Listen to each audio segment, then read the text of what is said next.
Stamattina mi sono alzato, oh bella ciao, bella ciao, bella ciao, ciao, ciao. Stamattina mi sono alzato e ho trovato l'invaso. Oh partigiano, portami via, oh bella ciao, bella ciao, bella ciao, ciao, ciao. Partigiano, portami via, che mi sento di morire. E se io muoio da partigiano, oh bella ciao, bella ciao, bella ciao, ciao, ciao. E se muoio da partigiano, tu mi devi seppellire e seppellire lassù in montagna.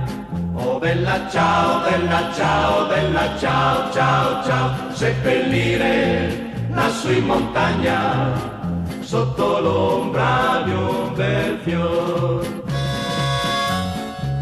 Tutte le genti che passeranno, oh bella ciao, bella ciao, bella ciao, ciao, ciao. E le genti che passeranno ti diranno che bel fior, e questo è il fiore del partigiano. Oh bella ciao, bella ciao, bella ciao, ciao, ciao. Questo è il fiore del partigiano, morto per la libertà. Questo è il fiore del partigiano, morto per la libertà. Questo è il fiore del partigiano, morto per la libertà. Questo è il fiore del partigiano. So Marco Ercoli is going to say a few words as an introduction. I don't know where he's gone.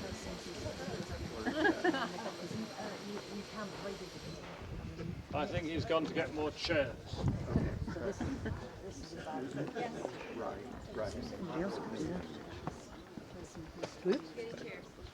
And then 3 or 4 of us are going to read this long story of his family's interactions with the prisoners here.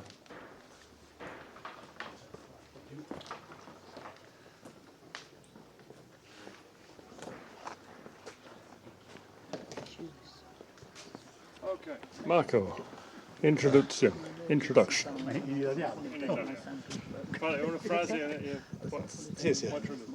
Ok. Allora, buongiorno a tutti. Welcome in Smerillo. This is little village ospitò parecchi prigionieri del campo di concentramento. Solo 2 erano qui all'interno del paese, molti altri erano intorno. Una parte dove siete stati voi nella grotta dei camminatori. Okay, in this little village, there were many prisoners hiding in the surroundings. Only 2 of them in the village itself, but many in the woods surrounding the village. Da ricordare che era molto, molto pericoloso ospitare i prigionieri nelle proprie abitazioni, pena la morte di tutti gli ospitanti. Questo è importante dirlo. So it's important to say that it was very dangerous to hide prisoners in the house. There was on penalty of death of all the members of the family, the hosting family. Adesso racconteremo la storia un po' romanzata di quello che fece mia nonna e la sua famiglia quando ospitò 2 prigionieri americani, di cui uno conosciamo bene il nome, Michael Rotunno, italo-americano, e un altro di cui noi conosciamo solo il nome e il soprannome. Lui si faceva chiamare Beo. Grazie a Dennis abbiamo fatto delle ricerche sulla presenza nel campo di un Beo, di un nome simile, e abbiamo trovato che probabilmente potrebbe chiamarsi William. Oh, I've forgotten all that. So this is we're going to tell the story of 2 of these prisoners, the 2 that were hidden by his grandmother We know the name of one of them, Michael Rotunno, who was Italo-American, and the other one was his nickname was Beo. We think he may have been Bill. He was William. Okay. And Dennis will tell us about his research to try and find the identity of this prisoner. Nella storia verrà raccontato anche, ve lo anticipo, il suo ritorno dopo 50 anni qui in questo villaggio per venire a ritrovare coloro che l'avevano salvato, e ha portato con sé la moglie, che assolutamente era incredula della possibilità di farsi riconoscere e ritrovare le persone che l'avevano ospitato. So we'll also, in this story is also the story of his return to Smerillo, and with his wife, who was incredulous. She didn't believe that it would be possible to find the people, to identify the people who had helped her husband. This is the story. It's entitled "The Two Prisoners." I have to take my glasses off. It was the night between the Wednesday the 15th and Thursday the 16th of September 1943, when two American prisoners, together with other compatriots and some British soldiers, escaped from the military prison camp PG59, located just outside the medieval walls of the historic centre of Servigliano, where the fascists imprisoned the enemies captured during the military operations of the Second World War. We learnt about it during Don Pepe's homily, in which he urged us to pay close attention to any foreigners. That prison camp was built in 1915 to contain the Austrian prisoners of the Great War in over 40 wooden barracks, and was closed at the end of the war operations in 1918. When Italy sided with Hitler, the fascist government of Mussolini decided to reuse it, and in January 1941 he reopened it to host prisoners of war. In the days immediately following the armistice of 8th of September, all the prisoners fled through the breach in the surrounding wall and dispersed into the surrounding hills. The two American fugitives, Michael, of Italian origins, and Beo, headed south following the course of the River Tenna, skirting the railway, and found refuge in a cave halfway up the hill, a cave that we visited this morning, near our tiny village, Smerillo, perched on a cliff formed several million years ago. In fact, the walls of the cave were decorated with countless fossil shells. A few weeks after the escape of the prisoners, the Nazis took control of the camp and used it as a concentration camp for the Jews of the province of Ascoli, considering it strategic for the presence of the railway that would have allowed easy transfer to the extermination camps in Germany.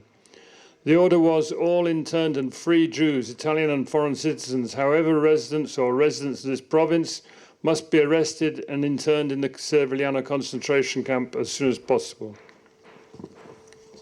So, at the first light of dawn, after the first cold autumn nights, the two Americans began to approach the village in search of food. And one of these times they came across a young farmer who came limping along towards them. It was my friend Antonio, who tragically at 16 years of age had lost half a leg during a threshing operations. Thinking instead that he was an invalid of war and therefore wary of his possible denunciation to the authorities, they simply observed his rural activities from afar. The other fugitive companions had found shelter in the stables of the peasants of various villages not too far from Servigliano, people who had welcomed them, refreshed them, and offered them protection. This news of the solidarity spread by the most humble population also reached the ears of Beo and Michael, but they did not know if they could hope for a similar treatment. I'll pass it over to Anne. Number two. So we do it taking turns. Yeah. No, I've got the mic now. You had it. One afternoon, the sweet sound of an unknown musical instrument reached them, and curious, even though aware of the risk, they came closer to understand what was the source of that pleasant sound, and saw the young farmer, Antonio, leaning against a haystack near the house. Opened and closed a kind of shoulder bellows that had on one side a small keyboard similar to that of the pianos on which the fingers of the right hand ran, and on the other side a series of buttons that were crushed or pressed by the fingers of the left hand. Listening to these cheerful melodies, sitting in the space in front of a shade of a large oak tree, were other boys and girls. Among them, I too, together with an older woman who with somatic features, they could well have imagined it was his mother. As they approached cautiously, Michele inadvertently stepped on a dry branch, which broke with a very loud snap, and suddenly the music stopped.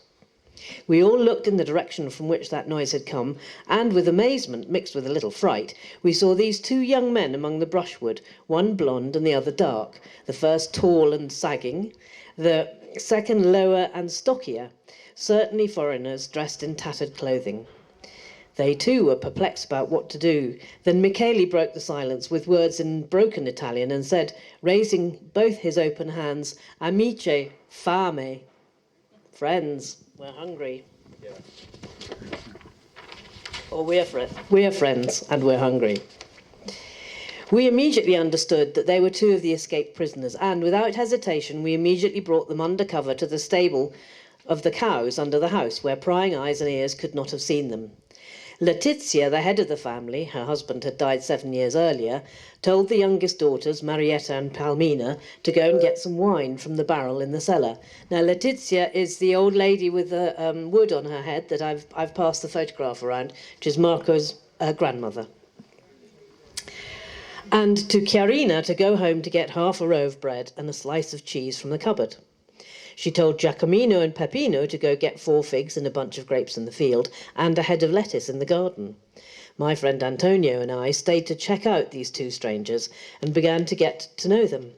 Michele, born in America to parents from Campania, who had emigrated at the beginning of the century, spoke our language enough, while Beo, an American from Wisconsin, whose real name was Bartholomew, was very silent.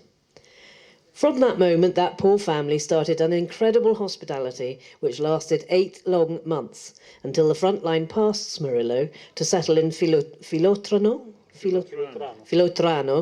and in the north, and they regrouped with their fellow soldiers. Immediately after the war, Letizia received a letter with red and blue outlines. It was from Michele's mother, who had written her a very moving letter that began like this. Dear Letizia, I am writing to you from mother to mother. You saved my son's life. Okay. So this story is written by Marco's father. Hold on, it goes on and goes on and on and on. It's very long. One morning in the late summer of 1990, a small subcompact car, a Toyota Starlet, with a foreign number plate, stopped in front of the parish priest's house, and the elderly gentleman with white hair, who was driving, came down and asked the maid, who had appeared, Antonio? And she, without hesitation, directed him to the apartment of the council house, where he stayed with his wife Viola and his son Giulio. When Antonio opened the door, after hearing the bell ringing discreetly, he found himself in front of an elderly couple holding hands.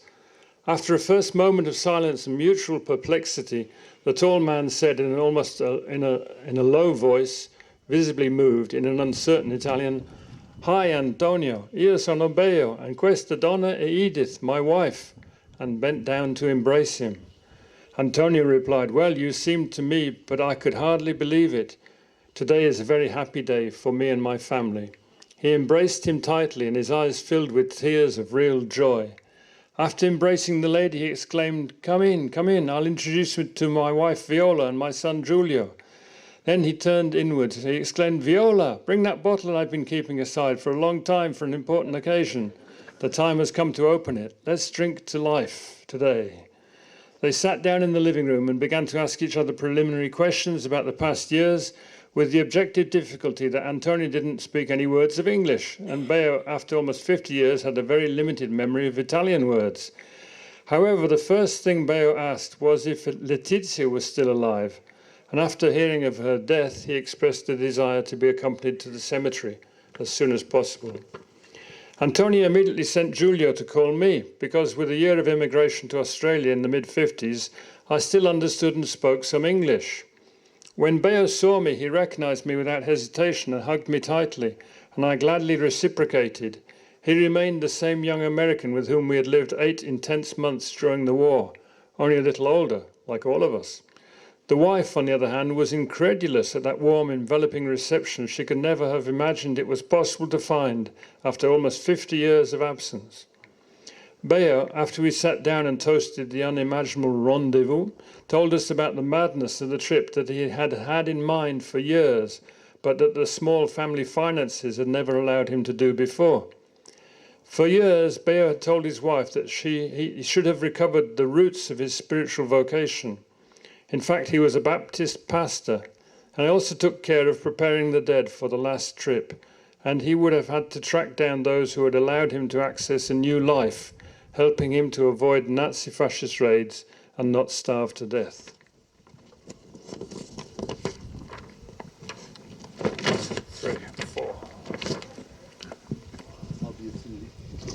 So that photo that I passed you around of 4 people standing in front of a car, that is Bayo and Antonio, and obviously the wife as well. So 4, you say?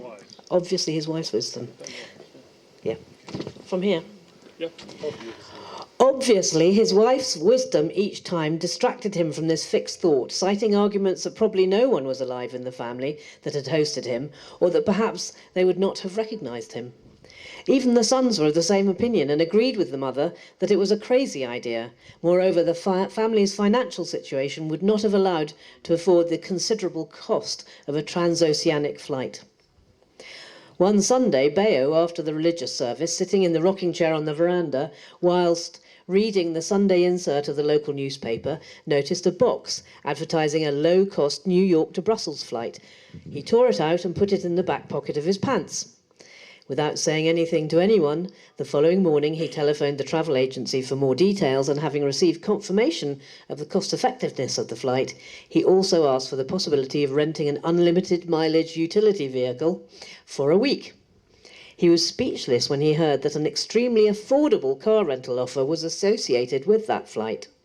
He convinced himself that it was a clear sign of fate, the opportunity he had been dreaming for many years, and immediately telephoned his friend John, the bank manager, always a useful friend, both to check the balance of the account and to ask for a small loan. He quickly went to the bank to sign some forms, then went to the travel agency and fixed the flight and the car to be picked up and returned to Brussels airport. Then he bought a nice bouquet of flowers, entered the reservation in the accompanying ticket, and returned home very happy for this senile madness that had reinvigorated him with an energy he had not felt for a long time. His wife was startled by his early return, moreover accompanied by the unexpected floral tribute. We all know about that. And asked, "Bath," so he was called by his wife, sons and friends, "to what do I owe this pleasant surprise? Good unexpected news? A client who wants to spend a fortune on a funeral? Will a son or daughter come to visit us with their grandchildren?" Bayo remained silent and merely handed her the bouquet.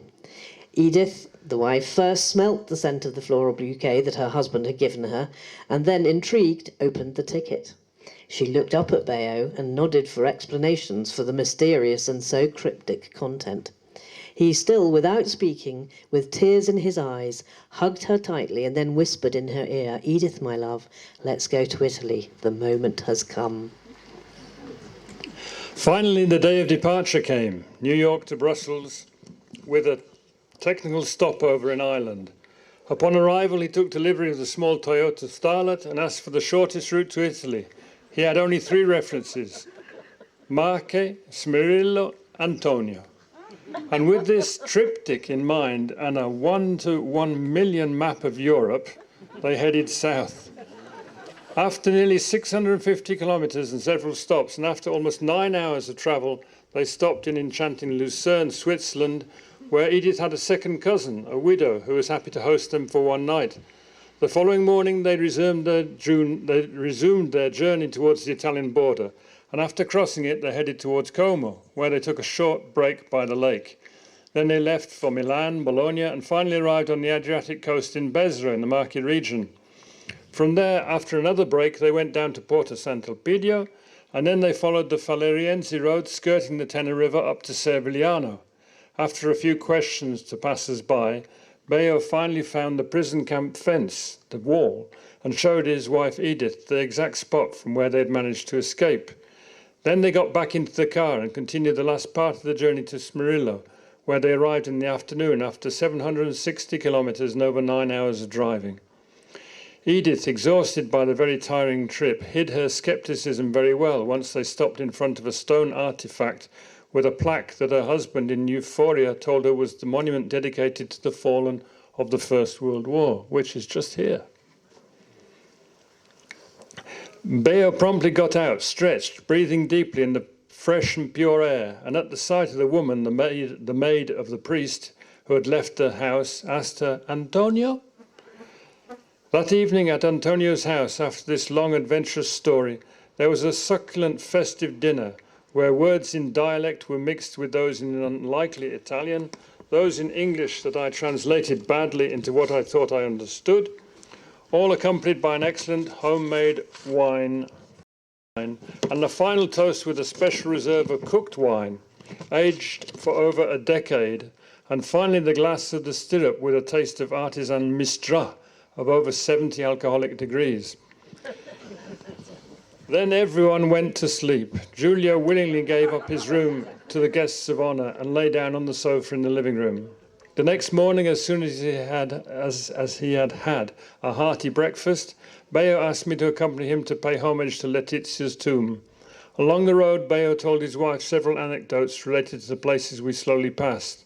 The Madonnina, a small statue dedicated to the Mother of Jesus, the municipal building, the church of Santa Caterina, the tower, and the cross of the Rocca. When we reached the cemetery and identified Letizia's grave, Beo said, moved, "Edith, here is the woman who gave me my life back. Without her, there wouldn't have been us and our sons." His wife hugged him tightly, and some tears furrowed the wrinkles of his face. Then they gathered in solemn silence for a moment of prayer. Then Beo wanted to visit some tombs of the Smerillians, the residents of Smerillo, whom he had known during his stay and who had died during his long absence, explaining to his wife what relationship he had had with each of them. 6. For those who don't know, mistra is the local version of grappa, which you may have heard of. From there, he asked me to accompany him to a kind of tunnel that he remembered passing through a house that rested on the upper part. The only passage similar to his description that came to mind was a place improperly called the Bridge, where my brother and sister-in-law lived. While we were passing through a small square, Vincenzo, older than Beo, came out of the house, and once he had scrutinised the stranger's face, he said, "Wow, you're back!" I was dumbfounded, and I saw that Edith was also amazed, at which I asked him, "Vincenzo, but do you know who he is?" And he replied in his straightforward way, "Well, of course, I'm not completely senile. It's Beo." A little aged, but not so much. Then he went about his business in the opposite direction to ours. After this incredible encounter, taking a few more steps, we reached the place where the American wanted to return. He stopped to look carefully at the wall above the covered passage and finally found what he was looking for. "Do you see, Edith, that crack that starts from the wooden beam and reaches the window? That was caused by the strong earthquake of October the 3rd, 1943. It was Sunday morning. It could have been between 9 and 10. From the countryside, the farmers came to the village for solemn mass, and Michele and I had hidden in a ravine just outside the north gate, as we used to when there were gatherings in the village. At some point we heard at first a roar, as if it had been a roar that had burst underground. Then the rock to which we were leaning began to shake strongly. I had never experienced the shock of an earthquake, and I thought our time had come. We ran out of hiding and sought refuge in an open space. Shortly afterwards, as it had suddenly started, the tremor stopped and the ground returned stable. So we ran to see what had happened to the old houses in the country to give help if it was needed. Fortunately, however, in addition to the fear, all the old people were safe, and even the houses. Only a few cracks had formed on several facades of the older houses. Edith, it was a terrible and frightening experience.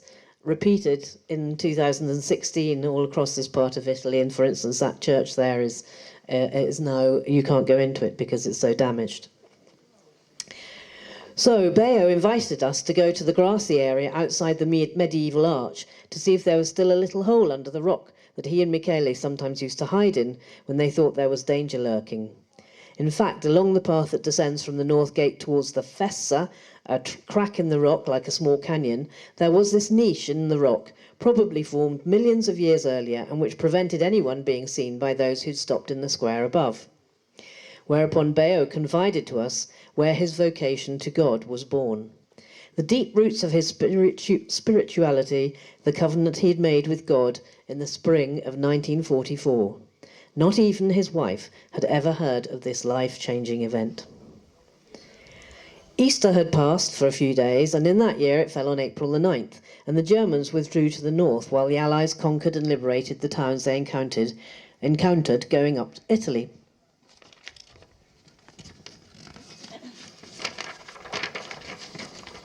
It had been several days before that a reconnaissance plane, an American Mustang probably coming from Pescara, flew over the roofs of Smerillo and then swooped towards the Tenor Valley to machine gun train convoys in transit along the railway that bordered the river, or the Germans' military trucks that retreated along the Falariense in a northerly direction. It passed so low, was this still on? Yeah. It passed so low that you could see the pilot's face. The inhabitants of Smerillo had nicknamed Goofy, without good reason, that elegant silver plane, and when the roar of the approaching engine could be heard from afar, together they shouted in unison, looking east towards the sea as if they were imitating a radio reporter. "Attention, attention, do not be afraid, Goofy is coming." Every time he flew over our heads, Michele and I filled ourselves with pride at the sight of the American star on the fuselage and on the wings, and we nourished more and more the hope that soon we would be reunited with our fellow soldiers. Okay, part 7, the last part. The day after the village festival called Quarantore, the word reached us and immediately spread among the population that from the neighbouring town Montifalcone, an outlying patrol of the Wehrmacht was approaching Smerillo to requisition food and livestock. Antonio and his brothers invited us to flee to the fields and to remain hidden until the Germans had gone away, in the hope that they would limit themselves only to the raid without causing any massacre, as often happened if they found deserters, fugitives and enemies in the woods. Michele ran to the cave that had hosted us at the beginning, the one with the fossil shells. Instead, I was forced to stop right in this niche where we are now, because in haste and fear, I had put a foot wrong and twisted my ankle. After a few hours that I was curled up below, I distinctly heard the guttural sounds of the voices of the Germans who had arrived right above me, and who I believe were peering north to understand what was the best possible way to avoid possible clashes with the partisans more and more active in neighbouring villages. I began to tremble with fear, an unstoppable tremor, and forced myself to curl up even more against the rock. Then at that moment from a ravine, a snake leaned out, specifically a viper. I recognized it thanks to the teachings of Antonio, who always told me to pay attention to the dry stone walls, the cracks, not to uncover large pebbles along the path so as not to run the fatal danger of being bitten by a viper. At that moment, I found myself having to choose between two equally dangerous alternatives for my life. Either to come out into the open and be captured by the Germans in the hope that they would not have shot me immediately, but would have sent me back to some prison camp, or to remain still in the hope that the snake would ignore my presence. It was precisely at that juncture that I made a covenant with God, expressing a solemn vow. I promised that if he'd saved my life, I would have dedicated it entirely to him. I would have offered him all myself if he had granted me the grace to continue living, choosing to become a Baptist pastor as soon as I returned home. So I chose to stay still, and God saved my life by pushing the viper away. And so it was. Amen. Edith and I were left speechless, with open mouths, imbued with the mystical moment that had been created, while instead Beo cried with emotion for having revealed that secret that he had kept inside for so long. We all hugged together and remained tied for a long time until we heard Giulio's voice calling us for lunch. Finally, Beo had found the deepest roots of his religious choice, so distant in time, and had revealed it to us as an intense testimony of faith. Yeah.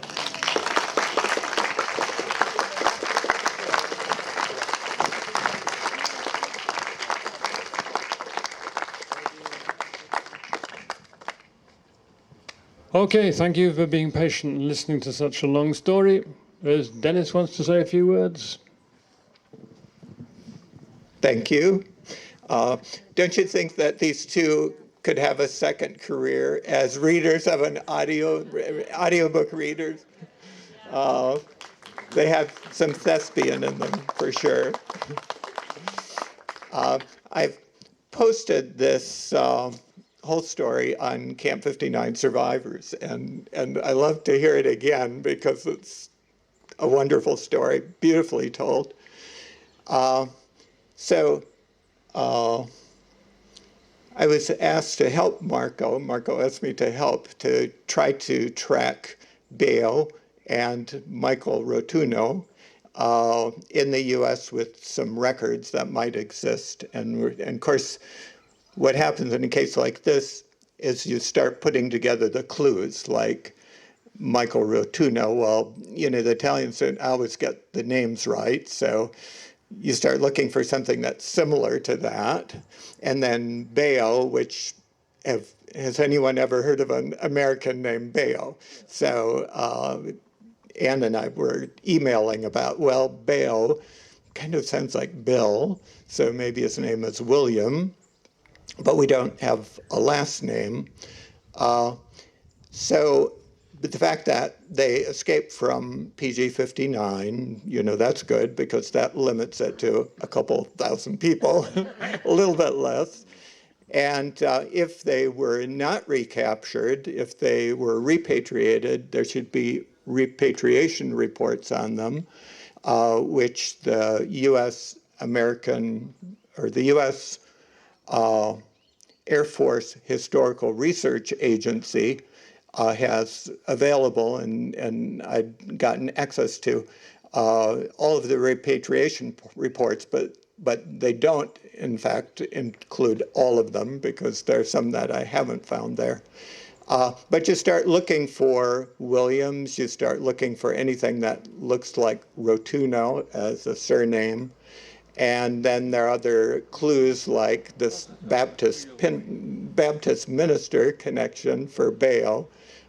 You know, you look for someone who is a Baptist minister or a Protestant minister, maybe not Baptist.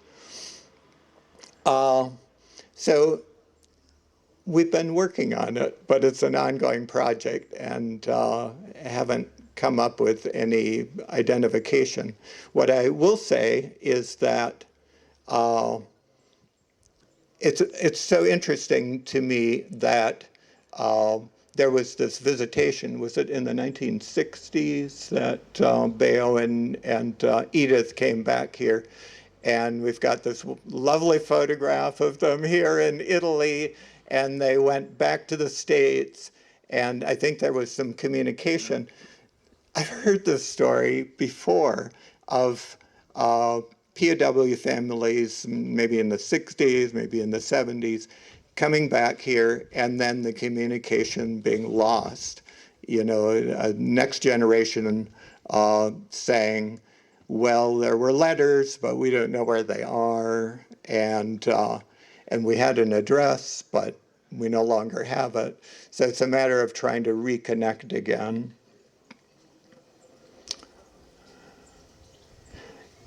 Yeah, in the summer of 1990, the visit. All I could say, well, I mean, we'll continue to do some research. There's also a resource at the National Archives now, the POW cards of all Americans who were interned in Italian camps are available digitally online. If you don't know that, that's a great resource and easy to access. And it would give, so, you know, we could go through all of the R's, you know, looking for something like Rotuno. And if there was anyone who was a Baptist minister, you know, that would be noted on the card, or the affiliation of religion, you know, is a category there. So it's a matter of putting together the pieces, and it's a puzzle. The other thing that could potentially happen would be that family members of Bale or Michael were looking for information, might be Googling, and they might type in Smerillo, they might have the family name, they might have some other details, and they might end up on Camp 59 survivors. And there's the photo, of their grandfather and grandmother in Italy. So that is always a possibility. It's hopeful anyhow. So I think that's about all I have to say.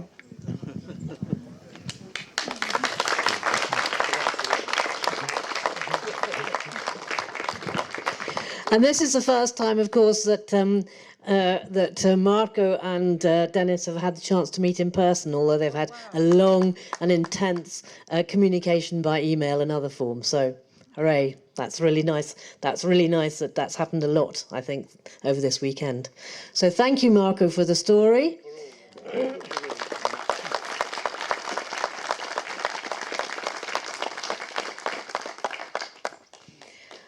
And now I think we're going to go and find some lunch. We're going to go and find our buses. What time is it? Yes, it's time for lunch.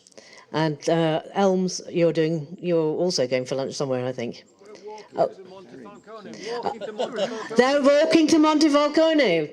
Well done. It's a beautiful walk through the woods, if anybody wants to join them.